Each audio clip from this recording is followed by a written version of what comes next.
Hi there, this is Graham Roberts, course manager at Hayling Golf Club. This video will go through the projects we have been working on throughout the winter. This includes new bunkers on the 3rd and 4th, alterations to the 13th fairway and bunkers, tee relocation on 14, and gorse and scrub management on the 4th, 15th, 17th and 18th.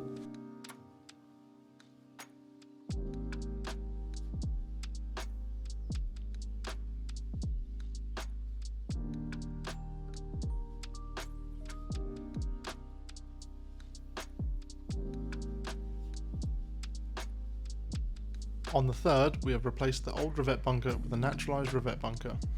This has been elongated back towards the fairway, creating more runoff into the bunker itself, and naturalised left-hand side to blend in with the rough and raising the base of the bunker to provide easier access when entering and exiting the bunker.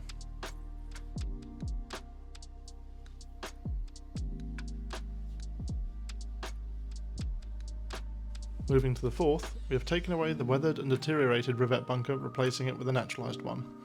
This spans across a wider area of the fairway that may catch a few more people, as well as having a similar finish to that of the earlier fairway bunker and left-hand side greenside bunker.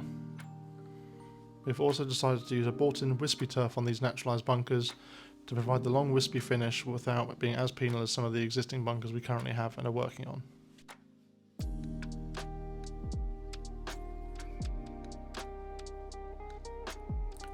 Looking to the 13th hole, there was a need to make hole alterations to encourage shots right as opposed to the left, which could have led to stray golf balls landing in the Ferry Road car park, causing health and safety concerns. To address this, we have extended the fairway to the right, removing over 100 tonnes of dune sand, which we can use for future projects. This area was then shaped to mimic the topography of the existing fairway and add irrigation to ensure optimum grass coverage for this fairway addition. To further discourage shots to the left, a fairway bunker has been added to the dune, which is the highest point of the island. This bunker has blended in well with the surroundings and will also create a talking point as a bunker that can now be seen from all over the course, including the first tee and the clubhouse.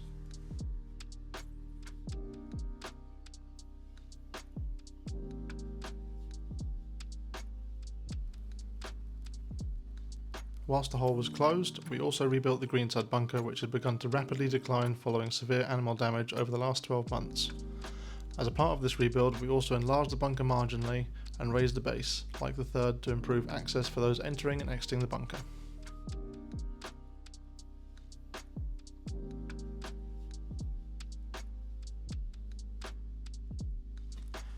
Whilst making the alterations to the 13th to encourage more shots to the right, this has also required us to relocate the green and red tees on the 14 to reduce stray golf balls landing in the vicinity. This has also provided the opportunity to build tees that are larger than the previous ones with better irrigation coverage as well. We will also be removing the blue path running down the right of the hole where shots on 13 can periodically land. This will be left as exposed sand to fill in with the natural grasses surrounding it. The old walkway that some use to go down from the 13th fairway down to the right of the 13th between that and 14 will also be stripped out and returfed to improve the aesthetics of this area too. Moving on to gorse management, a lot of work has been carried out on the 4th carry. This has included opening up around both of the tees, the carry itself, and clearing out the cutting which crosses part of the hole. This has provided greater visibility from the tee, exposed a unique feature here at Hayling, and highlighted some of the more subtle topography across the hole.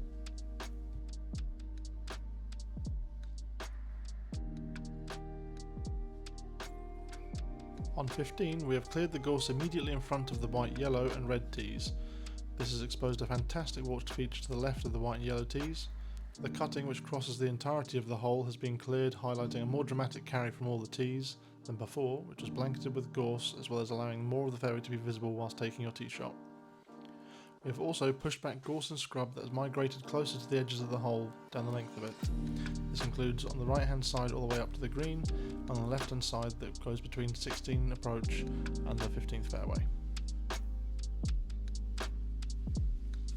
17 has probably had the biggest change visually with gorse and scrub removal this winter, taking away all gorse and scrub that runs the length of the fairway from the tee to the fairway bunkers, providing a great view of the lake. We also pushed back the gorse line down the right of the hole. Between these two areas it has changed the opening from the tee to the fairway being less than that of 10 metres to allowing the player to see the entirety of the fairway ahead of them. A section of gorse behind the fairway bunkers has also been cut down so you can now see 18 as you play down 17. On 18, a section of gorse was removed that obscured many players from seeing their drives landing on the left-hand side of the fairway. We also removed gorse in front of the green tee on the right of the hole, obscuring the fairway bunker.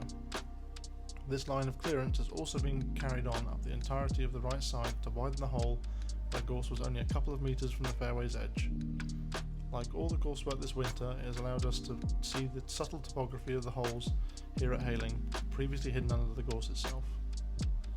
The final stages of this gorse removal on 17 will be to remove as much of the exposed stems and roots as possible and seed with fescue to reduce the regeneration and provide more playable rough.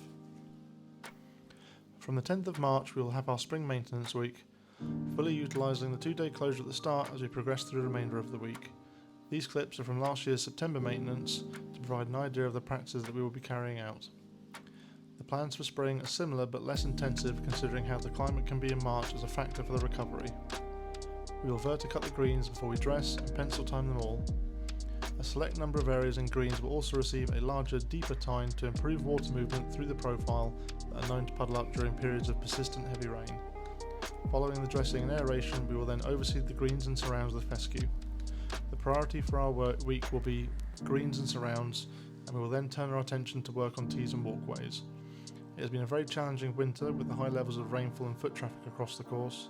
Traffic management has certainly helped, and the next step for us will be to work on these areas ahead of the main golf season. This concludes the video update, and I'd like to take this time to thank you for watching and enjoy your time out on the links. Cheers.